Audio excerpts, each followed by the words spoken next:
Hey everyone, this is actress Sanae J with Paranormal Experience, and I wanted to talk about a question that I saw. And please note, I'm going to kick myself later for all these answers. Please don't send me an email going, "What's wrong with you? You're an investigator." I know. So the question was, do spirits travel?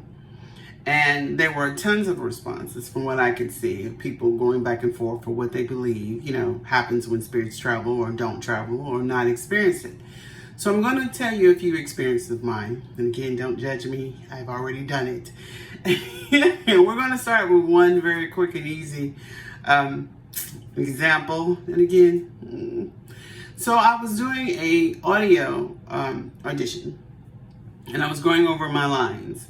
And I was so intent on that I didn't particularly really care for the feedback or the background noise that I was getting in response. And what I mean by background noise, I was inside my car, in front of my apartment complex, going over the lines, speaking it, trying my best to do the right inflections and the tones and such like that. And when I listened back to them, one audio in particular had what sounded like a female voice sitting beside me, because it was very clear, it was very, precise. And the voice said, "Where am I?" And then it later said, "Where are we going?" And I deleted it because, again, I was in such a mode, and I was trying to get these lines out and trying to remember it. I wasn't focused on the voice beside me. And then, of course, there were a couple of audios where there was more feedback, more back and forth. And I'm like, and I deleted it. And I went in the house and did it. And I will forever kick myself for that, because I should have saved it. I really should have saved it. So I believe that voices and spirits will connect with you if they're curious about, of course, what's happening, what's going on. And one of the things, too, that I've seen when I've done also investigations is, quote unquote, me asking, "Do you know what state we're in? Do you asking where we are? Do you know, what year this is? What town this is? What city this is? Do you know? Are you self-aware?"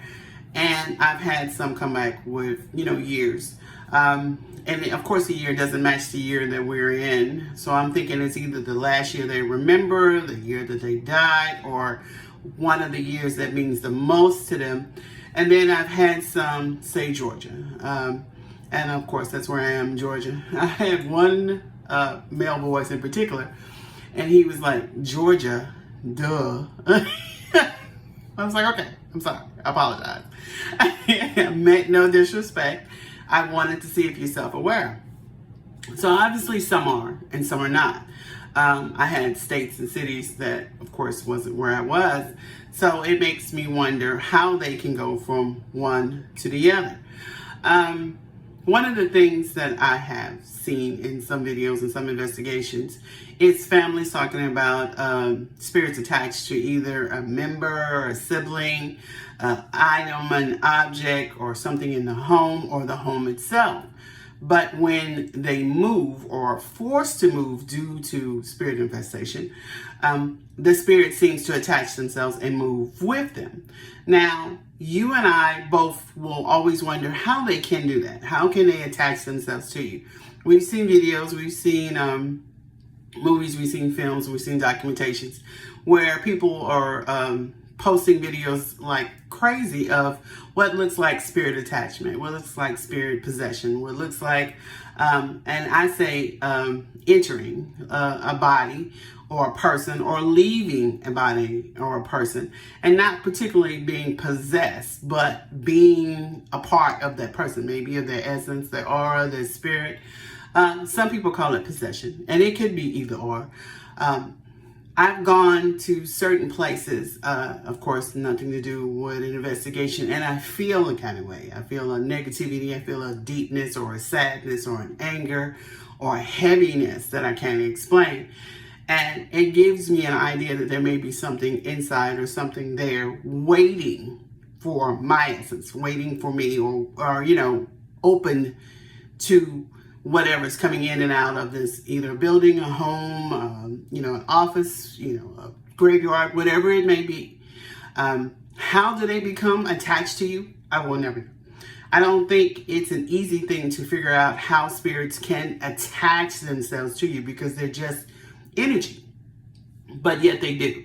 And we've seen videos of spirit what looks like attached to the shoulder, it's like attached to the neck, back of the head, the back, or walking through, or coming completely out, like almost full body spirit coming completely out of another person and going into another. I've seen such videos, and of course it leaves me in awe, because this is a form of possession or a form of attachment that we will probably never understand.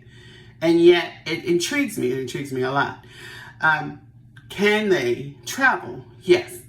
One of the things that we've always done when we've done investigations is we do prayers, we do blessings, we do, I guess you can say, a safety, seance if you prefer. What best helps you, we will do.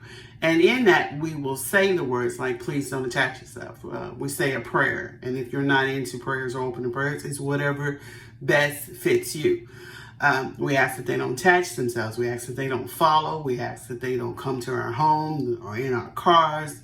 They don't attach themselves to anyone in the group, any loved ones, any sick ones that we know or we have in our families.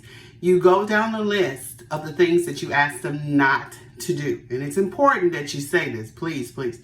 Even if you're not doing an investigation and you feel a kind of way when going into a building, going into an office, going to a graveyard, visiting a friend or visiting someone you've never met, but yet you still have this sense of something.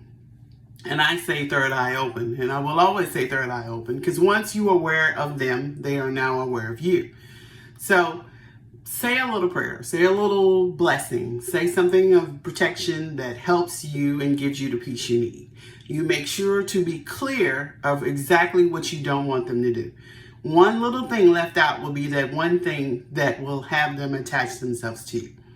I've seen the videos where families have been forced to leave their homes simply because they are attached to something or someone in the home.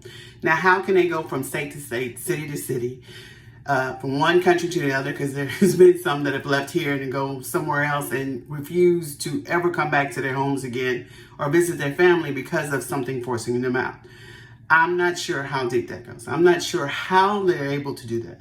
I don't know if they have a way that they're with you for a minute and then they have to go back to where they originated from. I don't know if they, if it's a certain miles they can go before they quote unquote have to go back, or if they need the energy from the place that they were originally spotted, seen, or felt, and then they need that energy in order to continue to, become attached to you as such.